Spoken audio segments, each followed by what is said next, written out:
Welcome friends, DA মামলায় আপনারা আদার allowance বলে একটি কথা শুনেছেন, যেটি ডিএ মামলায় কিন্তু যুক্ত রয়েছে। কি এই আদার অ্যালাউন্স এবং এই আদার অ্যালাউন্স কি রাজ্য সরকারি কর্মীর শিক্ষকরা পাবেন? ইউনিটি ফোরামের পক্ষ থেকে একটি গুরুত্বপূর্ণ তথ্য দেওয়া হয়েছে। অবশ্যই দেখে রাখুন, ভিডিওটি শেয়ার করুন, চ্যানেলগুলো সাবস্ক্রাইব করুন। দেখুন এখানে কি বলা হচ্ছে, দিল্লির বঙ্গভবনে কর্মরত পশ্চিমবঙ্গের সরকারি কর্মীদের ডিএ, বাড়ি ভাড়া ভাতা এবং যাতায়াত ভাতা সম্পর্কে আরটিআই লব্ধ তথ্য ইউনিটি ফোরাম ডিএ মামলায় সাম্প্রতিকতম 136 পৃষ্ঠার ইন্টারলকিটরি অ্যাপ্লিকেশনে যুক্ত করেছেন। অবশ্যই সেই যুক্ত করা সেই তথ্যটি আপনাদের দেখাবো। জুলাই 2024 থেকে ওই তথ্য অনুসারে 53% ডিএ, 27% বাড়ি ভাড়া ভাতা এবং পে লেভেল 1 ও 2 এর মাসিক 1548 টাকা, পে লেভেল 3 থেকে 8 এর মাসিক 4224 টাকা যাতায়াত ভাতা দেওয়া হয় বঙ্গভবনের কর্মরতদের। ডিসেম্বর 2022-এ ইউনিটি ফোরামের 76 পাতার এফিডেভিটে এই বিষয়ে তথ্য দেওয়ার পরে 14 জুলাই 2023-এর কোর্ট অর্ডারে ডিএ মামলায় এক্সটেন্সিভ কনসিডারেশনে আদার অ্যালাউন্স যুক্ত করা হয়েছে।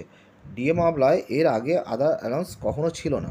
তাহলে দেখলেন যে আদার অ্যালাউন্স ব্যাপারটা কী, এবং এই যে ইউনিটি ফোরাম আরটিআই মাধ্যমে এই যে তথ্যগুলো পেয়েছে দিল্লির বঙ্গভবনে কর্মরত কর্মীদের যে কেন্দ্রীয় হারে শুধু ডিএই নয়, বাড়ি ভাড়া ভাতা এবং যাতায়াত ভাতা যে দেওয়া হয়, সেই তথ্য কিন্তু ইউনিটি ফোরাম সামনে এনেছে। চলে আসুন সেই চিঠির আকারে সেই তথ্যটা দেখে নিন।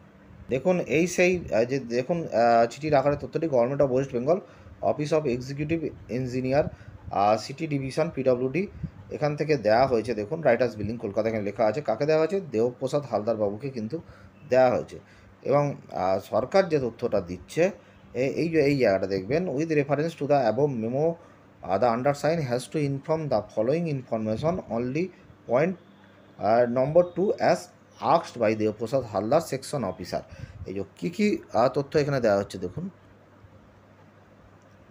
1 নম্বরে দেওয়া আছে, what is the percentage of dearness allowance provided since July 2023। July 2023 থেকে কতটা ডিয়ারনেস অ্যালাউন্স দেওয়া হচ্ছে? এই যে এখানে দেওয়া আছে দেখুন, 53%, 53% কেন্দ্রীয় হারে। 2 নম্বর পয়েন্টটা দেখুন, what is the percentage of house rent allowances provided since July 2024। July 2024 থেকে কতটা বাড়ি ভাড়া ভাতা দেওয়া আছে? এই যে এখানে দেখুন 27%, এই যে এখানে করা আছে 27%। What is the quantum of transport allowance provided to each of them since July 2024। July 2024 থেকে কতটা যাতায়াত ভাড়া বাবদ ভাতা দেওয়া হচ্ছে? এই যে পে লেভেল বলছে 3 থেকে 8-এ দেওয়া হচ্ছে 4224 টাকা, এবং পে লেভেল 1 এবং 2-এর জন্য দেওয়া হচ্ছে 1584 টাকা।